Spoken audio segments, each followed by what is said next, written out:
নমস্কার বন্ধুরা, আমি অনিতা ঘোষ।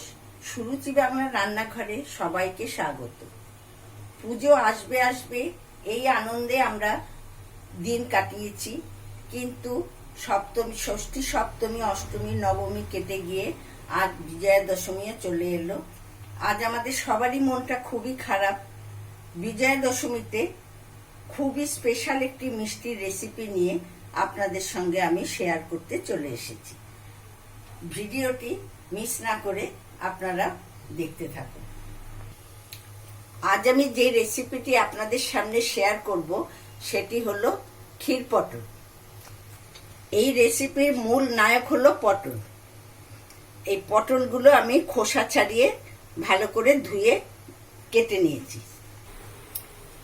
এখন আমি এই পটলগুলোর মাঝখানটা এটা চামচ দিয়ে চিড়ে আমি ভেতরে শাঁসগুলো বার করে নেব।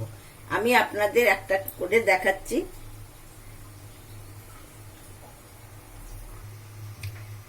পটলটা আমি এই চামচের পেছন দিয়ে এটা চিড়ে নিয়েছি। এবার আমি এর ভেতর থেকে শাঁসগুলো কুড়িয়ে নিচ্ছি।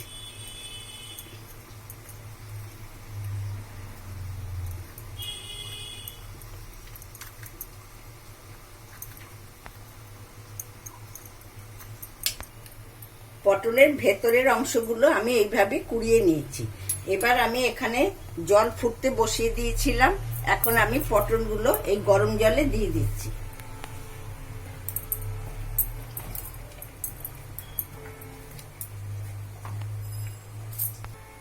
এখন আমি এতে একটু খাবার সোডা দিয়ে দিচ্ছি, যাতে পটলের কালারটা সবুজই থাকে। এবার একটু খাবার সোডাটা জলের সঙ্গে মিশিয়ে আমি এটা এখন একটু ঢাকা দিয়ে দিচ্ছি। মিনিট 2-3 সেদ্ধ করব।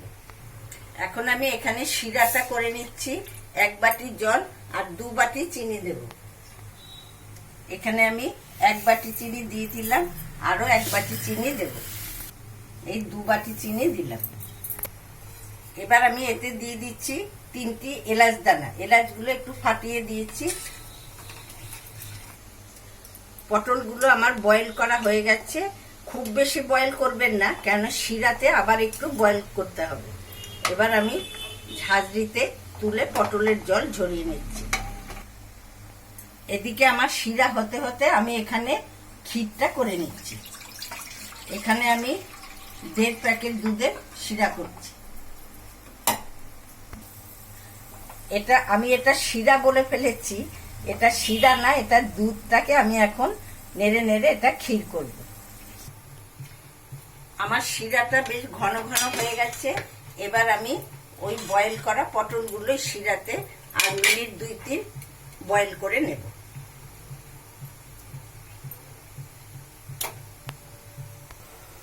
এই শিরার মধ্যে আমি মিনিট 2-3 এটাকে ফুটিয়ে নেব। এদিকে আমার দুধও ফুটে গেছে। আমি এটা নেড়ে নেড়ে ক্ষীরের মতো করে নিচ্ছি।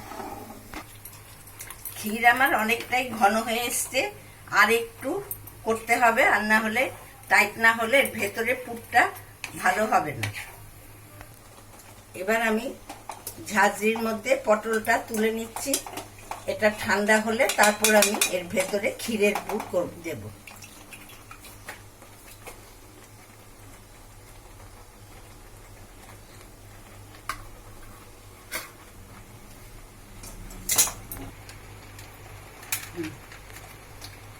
এবার আমি এতে দিচ্ছি 1 প্যাকেট গুঁড়ো দুধ,